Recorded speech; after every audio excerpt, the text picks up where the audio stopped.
একটা লোক আমাদের এখানে কমেন্ট করছে, হ্যাঁ, নাজমুল নামের একটা লোক, উনি বলতেছে যে আমার বউকে আরেকটা বিয়ের কথা বলছি, আমার বউ রাগ করে বাবা রয়ে চলে গেছে।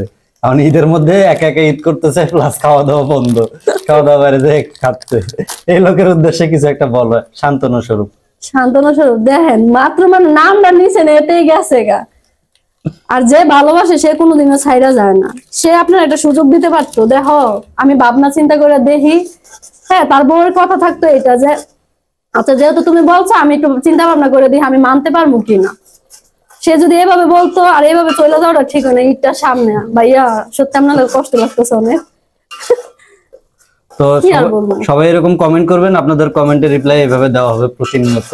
আপনারা কমেন্ট করতে থাকেন, আপনাদের যত প্রশ্ন, মনের দুঃখ, বেদনা, কষ্ট লুকায় আছে সবকিছু আমাদেরকে বলবেন। আমার বউরা আছে আপনাদেরকে সলিউশন দেওয়ার জন্য, আর আমি তো আছি ক্যামেরার পিছনে। না সত্যি কথা আপু, এই কাজটা করা ঠিক হয়নি, যে কইছে দেখে একদম ফাল দিয়ে বাপের বাড়ি গেছে গা, এটা কিন্তু আচ্ছা এটা আদৌ যে গেছে তারও তো কোনো গ্যারান্টি নাই, মিথ্যা কথাও তো বলতে পারে। তবে যদি যায় থাকে তাহলে এটা ঠিক হয় না। হ্যাঁ এটা ঠিক হয় না, যদি যায় থাকে তাহলে এটা ঠিক হয় না। এটা কিন্তু একটা সমাধান আছে, যে কোনো জিনিসেরই সমাধান আছে। যেমন আমাদের শুরু থেকে এত মিল ছিল না, বা এতটা আমরা শুরুতে আমাদের মধ্যে অনেক ঝামেলা হয়েছে, কিন্তু আমরা ধৈর্য ধরছি। ধৈর্য ধরার পর মনে হয়েছে যে না আচ্ছা যে কোনো একটা সিদ্ধান্ত নিতে একটু সময়ই লাগে।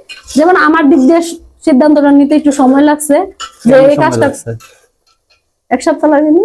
কেন লাগছে? কেন লাগছে মানে আমি ভাইবা দেখছি যে এটা কি আসলে করা ঠিক হইব কিনা। কি ভাবছো?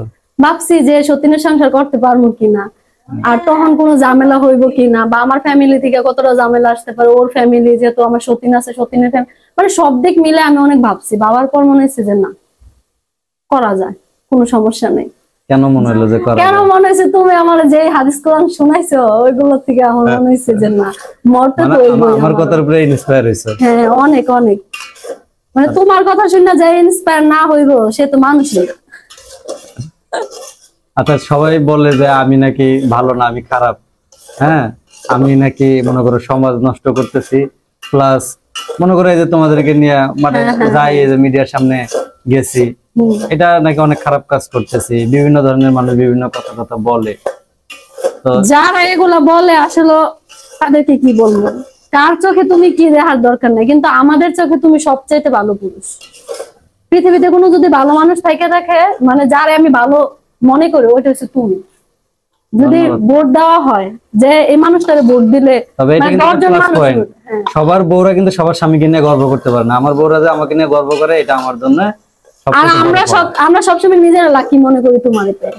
মানুষ বলে না যে তুমি লাকি, কিন্তু তুমি লাকি না, লাকি হয়েছে আমরা, যে তোমার মতো একটা হাজবেন্ড পাইছি। তুমি যে পরিমাণ টেক কেয়ার করো, ভালোবাসো, তুমি যেভাবে আমাদের সব দিক দেখো, যে কোন জিনিসটা আমরা পছন্দ করি অপছন্দ করি, বা আমরা একটু বায়না বেশি করি তোমার কাছে, বিশেষ করে আমি অনেক রাগারাগি করি তোমার লগে, তুমি ওইটারে এত সুন্দর করে হ্যান্ডেল করো, বা তুমি আমার যেভাবে ম্যানেজ করো, এই জিনিসগুলো আমার খুব ভালো লাগে।